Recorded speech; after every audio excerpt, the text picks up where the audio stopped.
dos organismos, diría yo, la Caja de Jubilaciones y la Empresa Provincial de la Energía, en este tránsito que hablábamos, que en el medio de un supuesto, yo diría, presupuesto económico de ingresos y egresos, hay prácticamente en este tránsito derechos y por sobre todas las cosas, cuestiones que tienen que ver con la posibilidad, por ejemplo, de transferir la caja o la posibilidad de concesionar la Empresa Provincial de la Energía.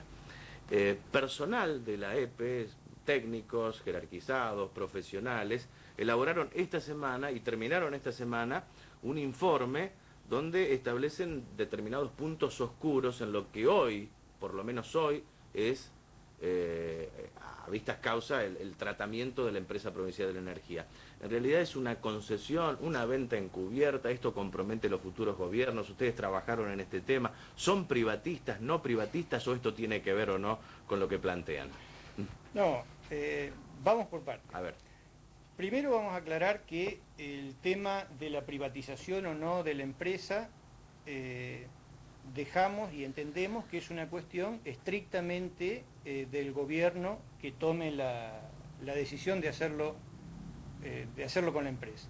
O sea que no creo que sea justo y pertinente discutir si es o no privatizar la empresa. Nosotros partimos desde ya como que aceptamos la privatización de la empresa. Entonces nos abocamos a estudiar cuál sería el método y cuáles serían las previsiones que habría que tomar para esa privatización. O sea que quede claro que la Asociación de Personal Jerárquico... la cuestión filosófica de privatizar o no privatizar no cuestiona la cuestión, el tema filosófico. Yendo al hecho concreto de que hay un proyecto... Exactamente. Claro. Hay un proyecto concreto y eso es lo real, porque a veces se dicen que hay muchas otras alternativas. Lo único cierto es que hay un proyecto de ley para privatización de la EPE, que se presentó, si mal no recuerdo, en mayo de este año, lo elevó el Poder Ejecutivo.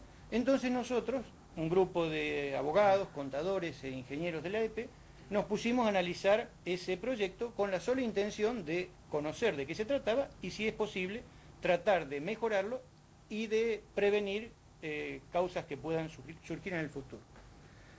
El principal punto que nosotros podríamos señalar como en el cual no estamos de acuerdo es en que consideramos que bajo la supuesta figura de una concesión, porque así lo denomina la ley, se trata de una venta encubierta de la empresa. Y decimos esto porque se habla de una concesión, pero al crear una sociedad anónima con la empresa por parte del Estado provincial y luego someter esas acciones de la sociedad anónima a una venta pública con transferencia de los activos, si a cualquier empresa...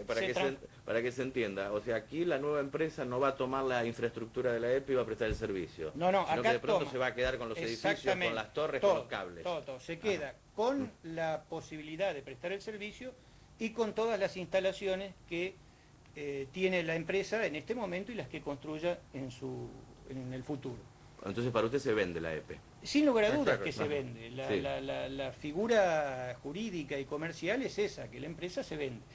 Entonces, ahí habría que preguntarse, y es lo que nosotros hicimos, ¿por qué se llega a este punto de que la empresa se vende o se concesiona, entre comillas, para no generar una polémica que no tiene sentido desviar el real sentido de la discusión? Nosotros sostenemos que la empresa se vende como consecuencia de que en el proyecto de ley que está elevado se propone la adhesión irrestricta de la provincia a una ley nacional, que es la número 24.065, que rige todo lo que es materia eléctrica en la nación y que fue la que se usó para privatizar las empresas nacionales. Eso hubiese sido correcto si esta hubiese sido una empresa nacional, pero esta es una empresa provincial. La provincia, como Estado independiente, tiene su propia constitución y sus propias leyes. Entonces, ¿qué ocurre? Tomando y adhiriendo la provincia a esa ley, la provincia de Santa Fe pierde jurisdicciones y potestades que le son propias y naturales y que no delegó nunca en el poder nacional, o sea, en el... O sea que hay un problema legal, constitucional. A nuestro entender sí, existiría un problema constitucional y legal porque estaría violando la Constitución de la provincia de Santa Fe. O sea que ese es el punto de partida. Arturo, una pregunta. Si, por ejemplo, ya prácticamente significa vender la empresa provincial de la energía, ¿qué va a pasar, por ejemplo, con el usuario por ejemplo, del norte de la provincia de Santa Fe, que no tiene energía, no tiene cableado eléctrico, no tiene de pronto suministro de electricidad, y esto le saldría muy caro a la próxima empresa. Bueno, eso sería uno de los elementos que tendría que estar arreglado acá en el proyecto de ley. Nosotros consideramos que es muy importante que la ley sea lo más amplia posible para poder acotar un pliego. Cuando más amplio, más cosas estén definidas dentro de la ley, nosotros vamos a lograr que el pliego que posibilite la venta o la concesión de la empresa esté mucho más limitado, mucho más acotado. Dentro de esa ley tendría que estar contemplada justamente cómo se va a prever de que los lugares más marginales, el norte, o los jubilados también, para llamarlo de una manera, que están subsidiados en este momento por la empresa provincial de la energía, sigan teniendo ese beneficio, o el Estado maneje de otra manera cómo esto no está contemplado en la ley. No están contempladas la metodología de las tarifas, no estamos contemplado cómo va a ser a los 10 años la validación de la empresa cuando se tengan que poner las acciones a la venta nuevamente, no está contemplado qué va a pasar el año anterior al 50. Ahora, una pregunta. Con respecto, ejemplo, Guillermo, perdóname, al tema ese de las tarifas, y porque va a haber quien diga que sí está contemplado. Yo digo que la ley prevé la creación de una serie de fondos, concretamente dos fondos. Un fondo que se va a constituir con el producto de la venta de la empresa, y otro fondo con ingresos de partes proporcionales de leyes nacionales que hay que aportar, que vienen de impuestos, ¿no es cierto? Y eso sí dicen que está destinado a compensar diferencias tarifarias en zonas que no sean rentables a la empresa, y también para la construcción de obras en esas mismas zonas donde no sea rentable construirla. Entonces, ahí hay otra pregunta fundamental que nosotros nos hacemos. Se dice que la privatización se hace bajo riesgo de capital privado y con el aporte de capital privado y con todo ese... Yo estimo que es un eslogan que es válido, pero cuando se cumple, porque si nosotros vamos a privatizar una empresa, pero vamos a subsidiar obras y tarifas donde no es rentable, entonces ¿dónde está el riesgo del privado? El problema que los trae es el tema de la caja en este caso. Así es. Estamos trabajando los docentes, en este caso los gremios docentes en forma conjunta, convocando a toda la comunidad para que se pronuncie acerca de la permanencia o no de la caja de jubilaciones en el ámbito de la provincia. Esa es la primera cuestión. La segunda cuestión que nosotros planteamos también es que hay que sanear muchos aspectos de la caja en su aspecto financiero, pero sanearlo con solidaridad. Y la tercera cuestión es que, visto que para sanearla hay que hacer un esfuerzo, los aportantes vamos a tener que hacer un esfuerzo, es lógico entonces que los aportantes tengamos la posibilidad de administrar y disponer los fondos de la caja, para asumir entonces con responsabilidad digamos, el saneamiento, cuidarlo, ¿no? Y distribuir los fondos que por los aportes se conceden. Ahora te hace una pregunta. Incluso se ha insistido en los últimos 15 días con la transferencia de las cajas a la Nación, en una reunión del equipo económico, ¿no? Sí. Ahora ustedes, prácticamente los docentes y los docentes privados, van a plebiscitar qué se hace con la caja. ¿Esto no fue plebiscitado cuando ganó Bey en la provincia y dijo que iba a aplicar la política de Menem aquí? De cualquier manera, yo creo que en la provincia votaron más que la gente que lo votó al ingeniero Bey. Sí. Sí, creo que el ingeniero llega con una cantidad de votos que obviamente son legítimos, pero hubo mucha gente que no votó esto. Ajá. Y que votó, incluso dentro del lema justicialista había candidatos que plantearon claramente que no iban a transferir la caja y que, bueno, no todos votaron el mismo proyecto, digamos, por los diferentes sublemas que jugaban. Ajá. Acá lo que se viene planteando es que la caja tiene un déficit. Nosotros decimos que hay que sanear la caja. Es decir, nosotros planteamos que no hay déficit o que el déficit no tiene la magnitud que se señala. ¿No? Esto está claro. Pero si se habla de ese déficit, nosotros estamos dispuestos a discutir el saneamiento de la caja, para que la caja quede en la provincia. La caja de jubilación es de la provincia. es del conjunto de la población de la provincia, donde aportamos los empleados estatales en general y otras reparticiones. Bueno, esto es del conjunto de la provincia y nosotros queremos defenderla, queremos que la caja quede en la provincia, inclusive porque todos los aportes que hemos hecho todo durante tantos años también tienen que en algún momento volver a nosotros. Y yo quiero hacer un señalamiento particular con respecto al sector docente. El sector docente, nosotros, por estudio que hemos realizado, hay 5 activos por cada pasivo. Y el sector docente superavitario en alrededor de 30 millones de dólares anuales con relación a lo que significa la erogación de las jubilaciones. Esto significa que hay algunas cuestiones que nosotros vamos a exigir que se cumplan. Claro. En relación, digo, a esta situación particular financiera que implica el sector docente. O sea, ¿hay salida al déficit? ¿Ustedes lo analizaron también? ¿Cómo? Sí, precisamente, Sí. lo que hablábamos antes del esfuerzo. Nosotros, partiendo de lo que decía José María, nosotros somos un sector superavitario. No obstante, por eso no queremos, frente a los demás trabajadores aportantes de la caja, tener un mayor privilegio o cosas así por el estilo. Estamos dispuestos a seguir aportando, a seguir financiando a otros sectores que son deficitarios. En conjunto, hacer el esfuerzo. La primera cuestión, acerca de las cifras en las que la caja es deficitaria. Se fantasea con que son 120 millones, en fin. Aquí en este mismo programa, si no me equivoco, el funcionario a cargo de la caja precisó que esas cifras ya no son 120 millones, sino que serían aproximadamente 60. De 57 millones. 57 millones. De esos 57 millones, 2/3 pertenecen a las fuerzas de seguridad, porque tienen un régimen jubilatorio especial. No lo discutimos tampoco.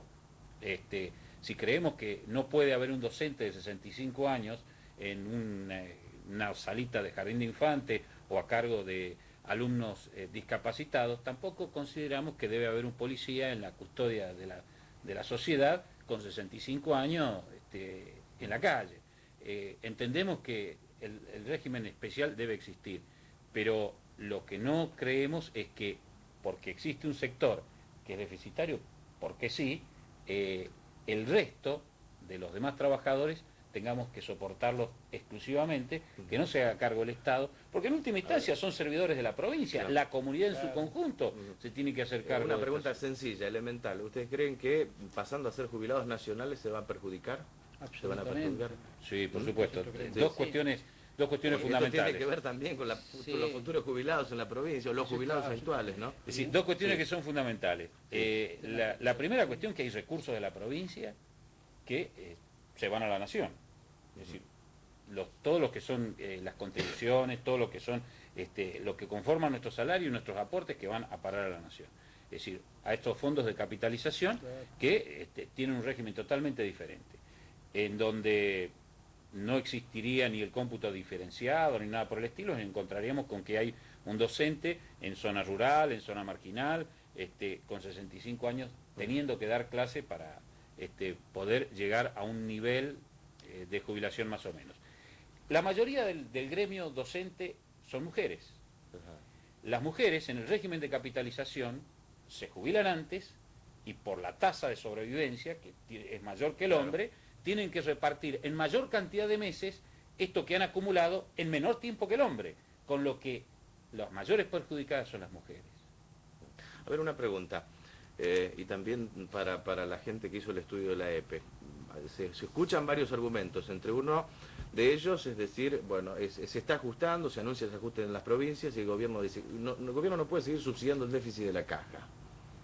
Bueno, precisamente, nosotros estamos planteando, fíjese que en términos de números estamos planteando dos cosas, que estamos dispuestos a discutir el saneamiento de la caja, para que no haya déficit, si lo hubiere. Y por otro lado estamos señalando que los docentes como sector somos superavitarios y damos la explicación de por qué lo somos, porque tenemos 5 por 1, porque tenemos una cantidad de compañeros que aportan por 2 cargos y se jubilan en uno, porque hay una cantidad de reemplazantes que terminan dejando estos aportes sin llegar a jubilarse. Hay una serie de situaciones por las cuales... Y el sistema educativo crece. El sistema educativo, porque crece la población, crece en cantidad de docentes también. Yo quiero señalar una cosa. Fíjese que en esta ley, que en este momento, este proyecto de ley que está en la legislatura, nosotros nos condenan a un techo salarial en el cálculo del haber jubilatorio muy bajo a trabajar hasta 5 años.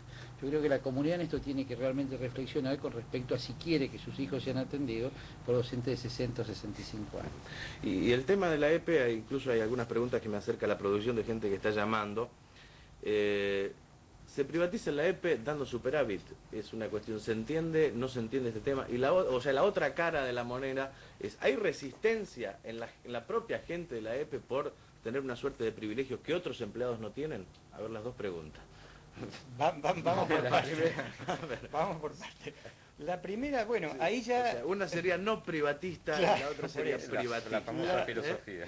Claro, la Sí. primera sería así, ahí ya entrar Sí. en el tema filosófico que estábamos hablando cuando empezó la conversación. Sí. Porque, puedo opinar, pero no quisiera que se malinterprete lo que vamos a decir. Nosotros siempre, desde adentro de la empresa, quienes manejamos la empresa, quienes conocemos al detalle lo que está pasando, nos hacemos la misma pregunta, de que si realmente se justifica o hasta dónde se puede beneficiar al usuario con la privatización. Esto es una opinión estrictamente tal vez personal incluso, pero somos bastante escépticos con que la gente, el usuario común, todos los santafesinos puedan obtener o puedan sentir, puedan percibir la diferencia de la empresa privada a la empresa A ver, una pregunta estatal, clave. ¿no? ¿El monto de las inversiones o los proyectos de inversiones en el futuro concesionamiento de la empresa supone un nivel de inversiones muy superior a lo que puede hacer la propia empresa administrándose? Porque tal vez tenga Eso que está ver un poco en el aire también, el tema de qué se va a invertir y cómo se va a invertir. Porque, por ejemplo, en Dipo se dijo, aquí el Estado no puede gastar $1.000 millones en hacer las obras de agua. No, porque Sí. ocurre una cosa, la EPE, a Sí. pesar de que por el tipo de servicio que presta, que es muy exigente en cuanto a los márgenes de error y de tolerancia técnicos que hay, no puede estar desactualizada o falta de instalaciones, porque si no, las líneas no sirven, no se presta el servicio y No recauda. no se vende. Entonces, aquí si hay que hablar de un plan de obra, cosa que tampoco está contemplado en la ley y habría que haberlo previsto, pero hasta ahora hay que tener en cuenta que la empresa, como estaban hablando incluso tal vez como el caso de la Caja, no es deficitaria. La EPE se autofinancia, está haciendo todas sus obras y todos sus gastos los cubre con recursos genuinos. Es más, hasta, si no recuerdo mal, hace 1 o 2 meses hubo una orden por parte del Ministerio de Hacienda, y no quisiera polemizar con este tema, pero básicamente la cuestión fue así, que no se pague la factura de energía que tiene que pagar la EPE a su mayorista, para que ese dinero lo pueda usar el Estado provincial en pagar sueldos, jubilados, no recuerdo qué era, pero básicamente era eso. O sea que... Es un recurso para la provincia, la empresa de energía. Una pregunta sin anestesia. El gobernador electo Obey estuvo aquí en el programa el miércoles pasado. Concretamente lo que dijo, esta empresa no puede funcionar con 50 o 60 gerentes que ganen arriba de 5.000 pesos. Esto lo dijo el gobernador, fue palabras textuales del gobernador de la provincia. 4.000, 5.000 pesos. Sí, Claro. yo lo Sí, escuché. lo Yo quisiera vi. saber Sí. si eso es el déficit de la empresa, los sueldos de 40 gerentes que pueden ganar 3.000, 4.000 pesos. ¿Cuánto puede llegar a ganar un gerente en una empresa privada? No, pero convengamos una Sí. cosa también.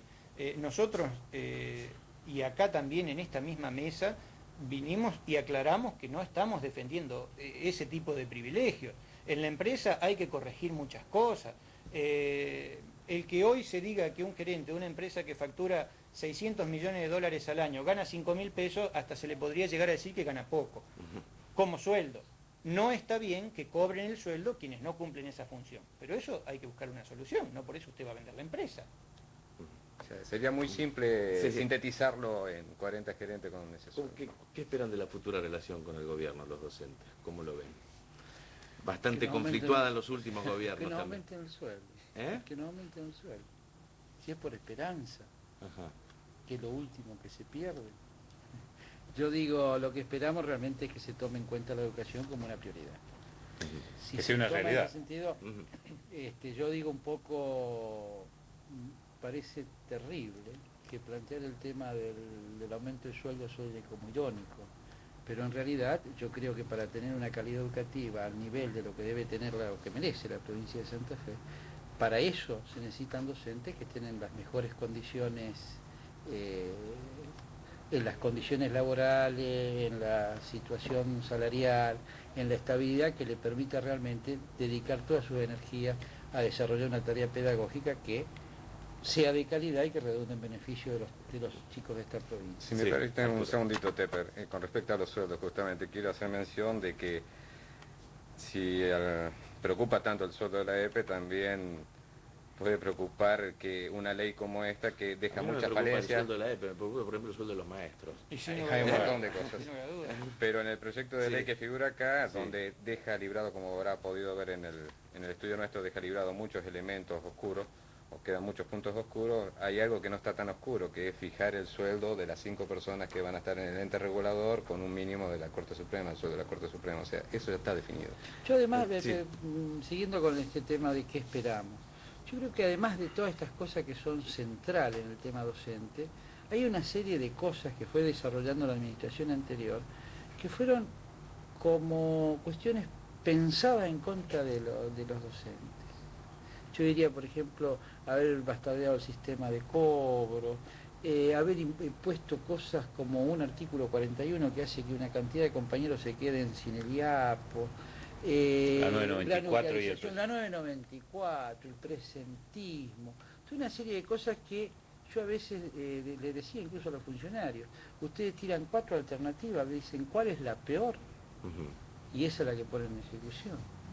Bueno, yo saco como conclusión de esta mesa que por lo menos hay intención de sentarse en una mesa y, por ejemplo, volcar el tema de la EPE, discutirlo, si es que realmente hay una decisión concreta de seguir adelante con el proceso de concesión, por lo menos colaborar, por lo menos es lo que analizo desde este punto de vista. Y de parte de ustedes, la posibilidad también que se discuta el tema de la caja, es decir, sentarnos en una mesa. Y el tema de la educación. Y el tema de la educación. Bueno, creo que este espacio está abierto para todos. Incluso, Guillermo, si me permitís, acá hay que aclarar una cosa también, porque entiendo que es justo. Nosotros creemos que el gobernador Reutemann, al margen de temas puntuales, ha hecho una gran tarea, que fue la de frenar la gran inercia que traíamos de los 2 gobiernos anteriores, por los cuales más vale no analizarlos, ¿no es cierto? Entonces, nosotros, en el caso particular de la EPE, y como bien lo planteabas recién, tenemos serias esperanzas de que el actual gobernador electo acepte esta propuesta y para continuar con la tarea que inició Reutemann, podamos sentarnos a discutir entre todos por los intereses de los santafesinos. Bueno, 30 segundos. Sí, los 30 segundos son para convocar a todos los santafesinos, porque este tema del déficit de la caja no es un tema exclusivamente de los gremios ni de los gremios docentes, este es un tema de la comunidad. Y por eso es que convocamos a todos los santafesinos para que se pronuncien acerca de este tema de la caja. Estamos haciendo precisamente un petitorio para que todo el mundo lo pueda firmar, no solo los docentes, vuelvo a repetir, sino todos los que lo quieren hacer, mayores de 18 años, porque precisamente, así como el gobernador llegó con una X cantidad de votos, que no fueron muchos, con relación al espectro de candidatos que decían no a la transferencia de la caja de jubilaciones, nosotros le podemos aportar una voluntad popular que signifique que la caja se quede, que sea saneada con solidaridad y que los aportantes nos hagamos responsables de esa situación. Gracias por haber estado aquí. No, gracias. Enseguida el tema de la seguridad y la violencia en Santa Fe.